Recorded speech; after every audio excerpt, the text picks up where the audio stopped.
Our Communities, a show where we will talk about the issues and we will try to find solutions. Your hostess, Carmen V Hulbert. Hello, welcome to Our Communities. Howie Hawkins, Green Party candidate for governor, is here with us. Howie Hawkins is a retired teamster from Syracuse, New York. He is the co-founder of the Green Party in the United States and has been an organizer in progressive movements since the late 1960s. Thank you for accepting an interview with us. I'm glad to be here. Running as a third-party candidate is not so easy in the United States. This is not your first time running for governor. What is so different this time? Well, I think the biggest difference is we're in the Trump era. And a lot of people are just saying, we got to vote against Trump. We got to get the Democrats back in. So we have a Democratic Party in the city of New York representing the landlords, pushing out the working class and the middle class by basically rezoning and creating a situation where rent-controlled apartments are replaced by luxury apartments. And that's called the left and the progressives. And people are so scared of Trump, they can't see straight. I think that's the challenge for us this year. We've got to, reach the progressive-minded people and say, wait a minute. In the fall, you're going to have the Greens on the progressive side, you're going to have the Democrats in the corporate centrist side, and the Republicans on the conservative right. And if you're a progressive, you should vote for the progressives. If you think, oh, I'll vote for the Democrat on the working families line to send the Democrat a message, no, you're part of that Democratic coalition, you get lost in the sauce, and you're really not distinguishing your progressive politics. So, our argument to the progressives is, if you want progressive policies, vote for the progressive candidates. Now, we got 5% in 2014. We didn't win the office, but that was leverage because Cuomo wanted those votes. He wants to run for president. He wanted more votes than his daddy got, and he didn't. So he had to ask himself, why didn't I get those votes? They went to the Greens. And he looked at what we were talking about. We wanted a ban on fracking. Guess what? He decided he had to do that. $15 minimum wage. He hasn't got all the way there yet, but he moved that way. Tuition-free higher education.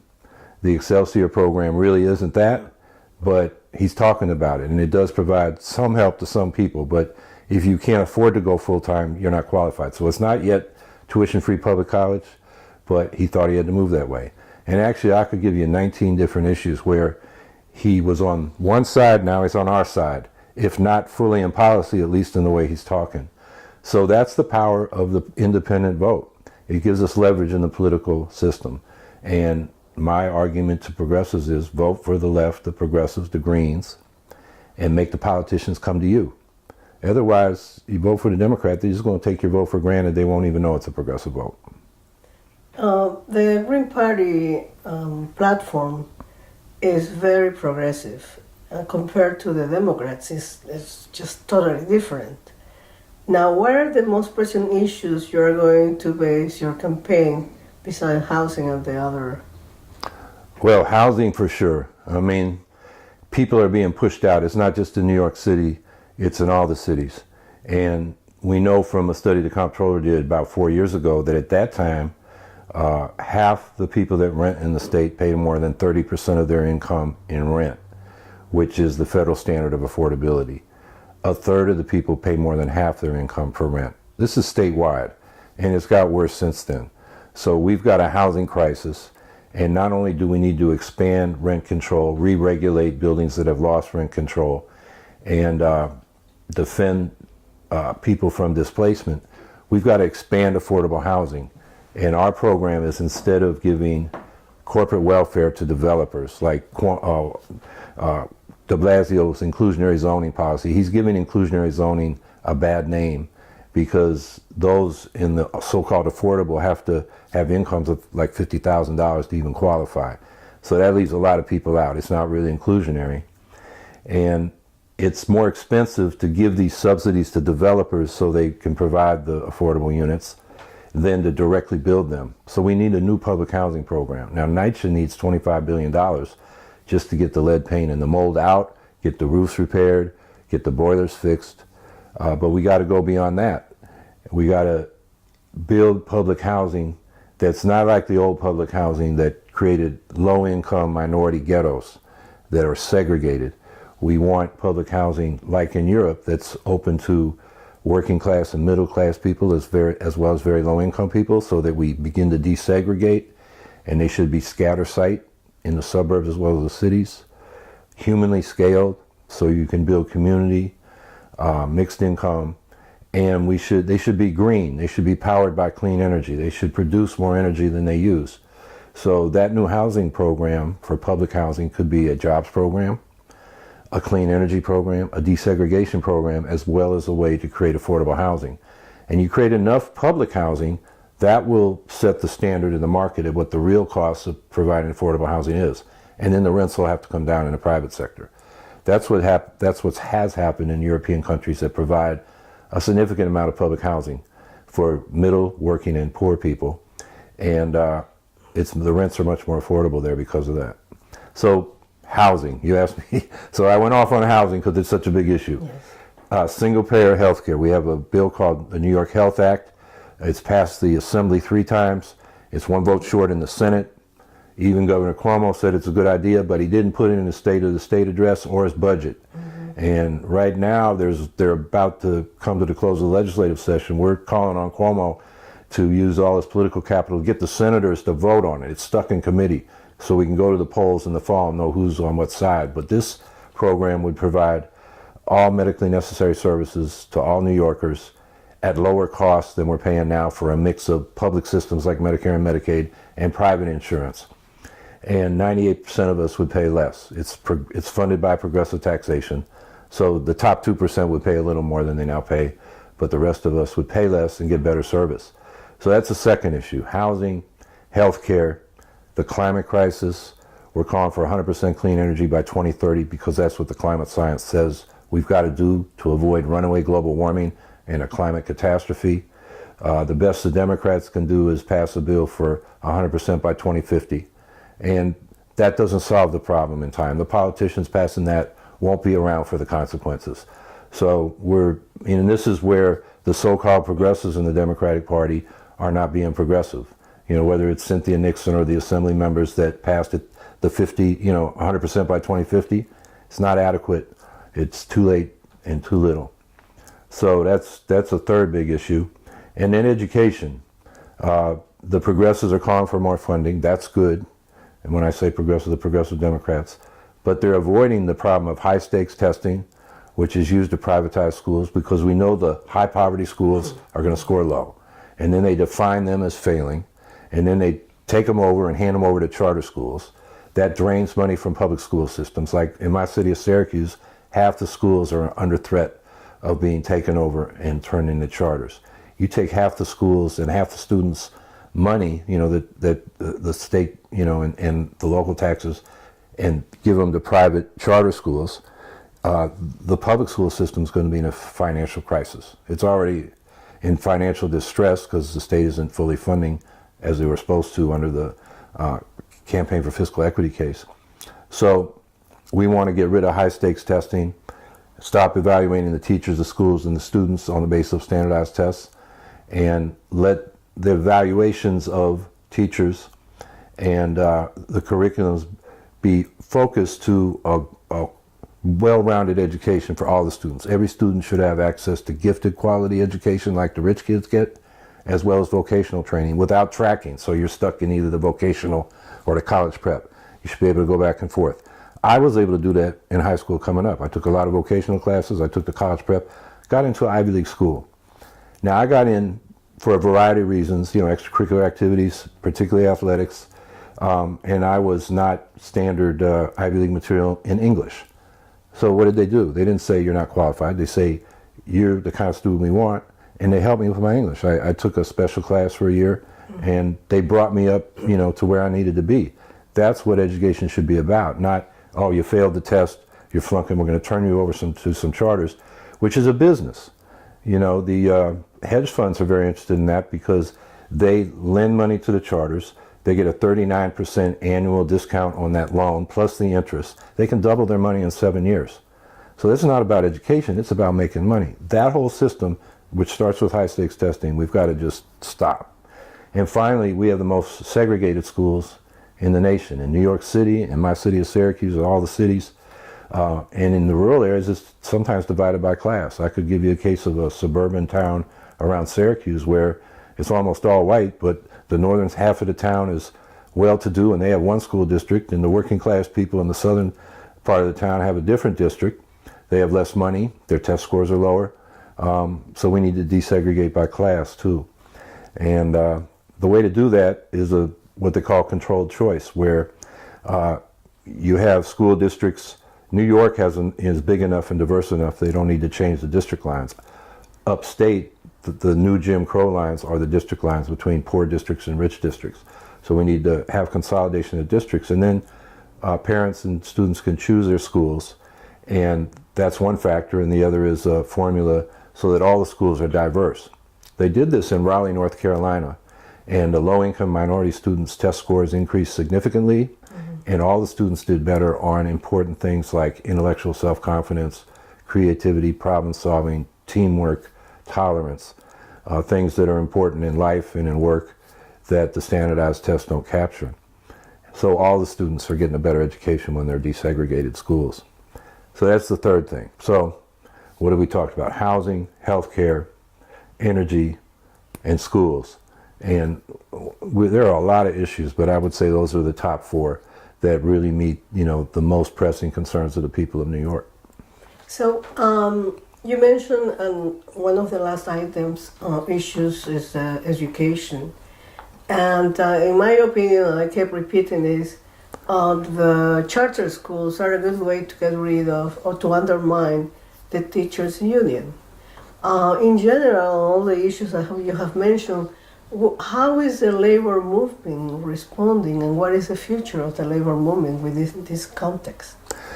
Unfortunately, the staff and officials of the unions have become a middle-class, professional managerial class that is managing the working class, not representing them. So within the labor movement, we've got to really assert rank-and-file democracy and get our unions back. Because right now they're all lining up with Cuomo because they're scared to death of the Republicans. It's understandable, but Cuomo's not doing them any favors. I mean, it's really disappointing to see the teachers' unions start to line up with Cuomo after all the attacks he's made on their unions because he very much promoted the charters and the high-stakes testing. And when first time he ran in 2010, he said the teachers are standing in the way of so-called reform, by which he meant testing and charters and privatization. And, the charter schools are mostly non-union. You got to organize them. We got a few of them organized, but so it's a very anti-union position, yet the leadership seems to be lining up with Cuomo. Now my campaign, we're going to go to the rank-and-file teachers. My running mate is a teacher, Gia Lee, and last time we ran, we had the statewide, New York State United Teachers, NYSA, stayed neutral, and because of that, the AFL didn't have enough votes to give the endorsement to Cuomo. It doesn't look like they're going to do that this time. But last time we got 6 teachers locals to defy the state union and endorse us.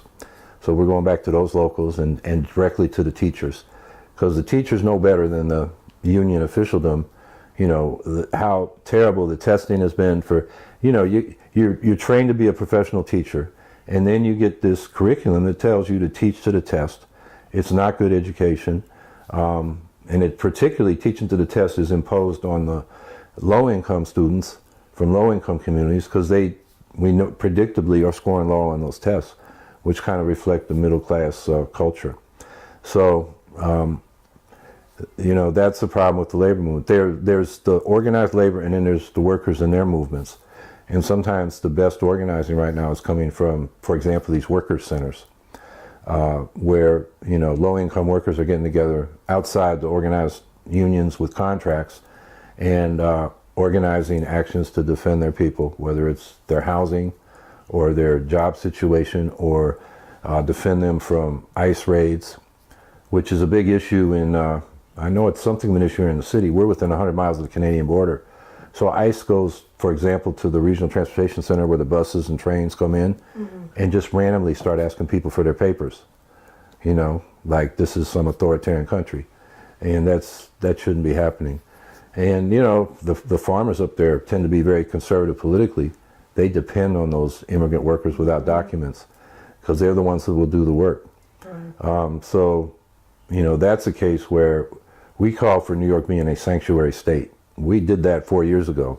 Nobody was using that phrase. We put it right on our platform because we need to protect these people. And, my argument to the people that think the immigrants are competing for jobs and whatnot is, look, we're aging as Americans. First of all, they're doing the work that we Americans aren't willing to do. Mm-hmm. Secondly, they pay into Social Security, and that's who's going to fund the retirement for the rest of us. So, we should welcome those immigrants. They're making a big contribution. How you have mentioned what is happening in the border of New York State, and it's kind of similar to what is happening in New York City.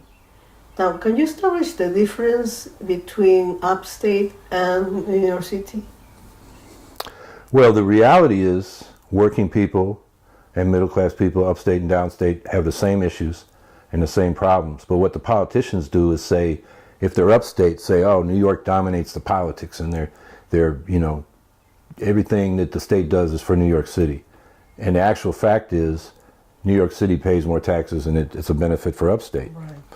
On the other hand, on the same hand, upstate is voting on issues in New York City like rent control. Like there's a law the state passed about admission to these elite high schools. It's just one standardized test. Mm-hmm. Why is a rural Republican legislator from, say, Wayne County, which most people in New York don't even know where that is, voting on how you admit people to high schools in New York City? They have no business doing that. Just as urban state assembly people have no business passing legislation on issues upstate. So I think we gotta avoid this upstate versus downstate thing, because that's how they divide and conquer, and working people lose out. What is the answer? Well, I think the Green Party, in the sense that we represent working people upstate and downstate, and we find our common interests rather than playing this upstate versus downstate game. But, you will say that you are going to fight for single payer, and do you think will pass this time? I don't think it'll pass this year. I'm going up to the state legislature tomorrow to lobby and try to get these senators to go on the record before the election. But I think if we have a strong movement, we can force the senators to vote for it and then force Cuomo to sign it. I think that's, like I said at the beginning, we can win reforms. We won some out of the last election, but that won't happen if the progressive voters vote for the Democrats, because then they're going to get taken for granted. And Cuomo and those Democratic senators won't feel the pressure to vote for the single payer. Because on the other side, they're getting money from the insurance companies who don't want single payer. So we got to stay strong and vote for the ticket that's pushing for single payer without qualification. We will be there tomorrow. Now, going back to New York City, what are your solutions for the MTA in New York City? Well, I think we know what needs to be done. The MTA just came out with a 10-year, $39 billion plan to fix the signals and the rails and the cars and the stations. The Regional Planning Association has costed it out at over $100 billion. And we need more than that to expand and improve the service to the outer boroughs that are underserved, and for the upstate metropolitan areas whose public transportation is even worse than New York City's. And so that's a lot of money. So the real question is, where are we going to get the money? And there's this unproductive debate between de Blasio and Cuomo. Cuomo says congestion pricing, and de Blasio says tax the rich. I say do both. Congestion pricing is generally progressive because it's usually the more affluent people that drive into Manhattan. It's not the working class so much. They use the trains and the buses. But we also need to tax the very wealthy. They've made a lot of money, particularly from real estate and the financial sector down here. In 1980, the top 1% in the city got 12% of all the income in the city. By 2014, a few years ago, the top 1% got 39% of all the income in the city, from 12% to 39%. But their taxes have been cut. So we need to bring the income tax, make it more progressive like it was in the 1970s. And then we have a stock transfer tax that's about $15 billion a year. The state collects it and gives it right back to the stock traders on Wall Street. If we kept that, we'd have $15 billion we can invest in housing and transportation and other infrastructure, public housing. If we had the kind of progressive tax structure we had in the 1970s on income, we'd have another $10 billion. There's $25 billion a year. And it's a multi-year process to spend $100 billion on the subways and $25 billion on housing just to get them up to grade, and more to expand both housing and transportation. But the money's there. And congestion pricing is about $1 billion a year. That's good because it incentivizes people to use public transportation instead of drive their car in, which reduces traffic, has a lot of benefits, but it's only $1 billion a year. The Daily News just had an editorial saying, the rich will move away if we tax them, so go with congestion pricing, and that's enough. No, that's only $1 billion a year. And the MTA just said $39 billion over 10 years. So where's the rest of this money coming from? I'm afraid they're going to borrow it. And the problem is the MTA's become an ATM for Wall Street. So they borrow the money, interest payments become a bigger and bigger part of the MTA's budget, and Wall Street gets rich, and then the taxpayers have to pay for it anyway. It's better to tax the rich up front than to borrow from them and then add interest on top of it. So progressive taxation, I think, is what we really got to focus on, and then we'll have the money for all these investments in the areas we've been talking about: education, housing, transportation, energy, to build out the clean energy system. Although in healthcare, because single payer is more efficient, it's actually going to save the state and the people of the state a lot of money. And with those savings, we can invest it in other infrastructure. We've, in the last year, something came up with the home attendants in the healthcare system that they were kind of forced to work 24 hours and only get paid 13. How do you address that problem? The fact that these scared progressives, scared of Trump, want to back somebody like Cuomo as a lesser evil, or at least anti-Trump, when he does things like his Department of Labor did. Those home attendants won a court case, Second Appellate Division, saying they have to be paid for the 24 hours on those shifts. Now, there shouldn't be 24-hour shifts in the first place, but if you're going to be on a 24-hour shift, you should be paid for all the hours. And what the state, or I guess who was sued were the agencies, they're appealing. So while the appeal's going on, the State Department of Labor said, we're going to keep it the way it is. You only get paid 13 of your 24 hours, which is, unpaid labor is slavery. And this is what we're getting from the Cuomo administration.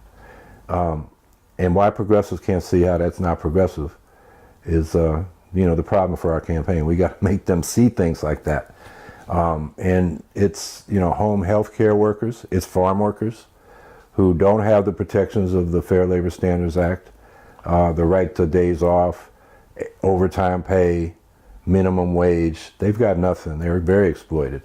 And this is a governor who's getting all the unions backing him. It's a shame on the unions.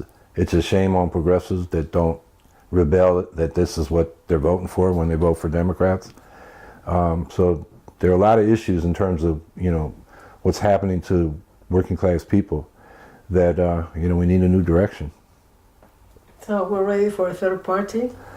I think if you look at the public polling on the positions we hold, single payer health care, a public job guarantee, so if you can't get a job in the private sector, you can go to the employment office instead of the unemployment office and say, I want my job. And it's funded doing things that local communities define are needed, whether it's public services or public works, infrastructure. That all these things poll 60% or more in favor. And the real problem of American politics and New York politics is public opinion doesn't translate into public policy.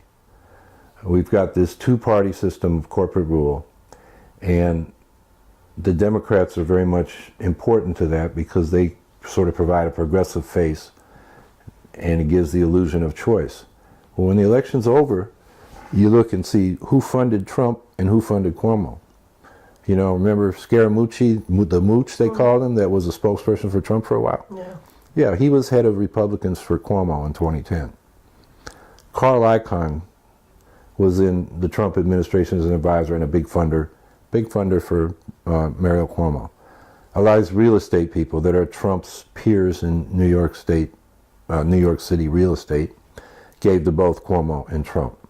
Yeah. So the funders do, and then you look at the top dogs in the Democratic Party. There's a guy upstate who just got pleaded guilty to bribing Andrew Cuomo's brother from another mother, Joe Percoco, his right-hand man, to grease the wheels so a power plant called Competitive Power Ventures in Orange County could go forward.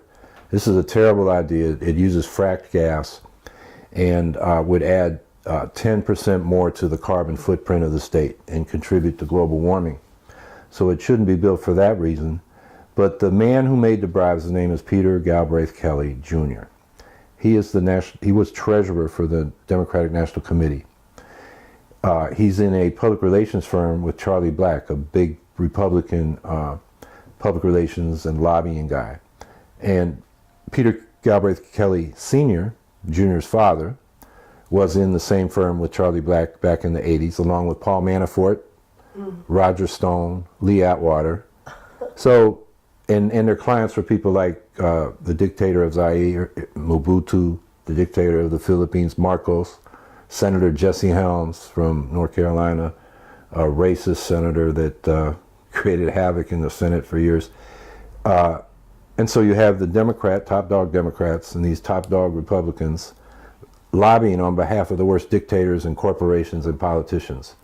So that's how it's a two-party system. And in the elections, they give you the choice, but after the election's over, they take care of business for themselves and their clients. And that's what people got to see, that neither of those two parties benefits them, and that's why we need a third party. Well, thank you so much for your time and the valuable advice for the voters in these elections. Thank you for having me. Thank you. Our Communities, a show where we will talk about the issues and we will try to find solutions.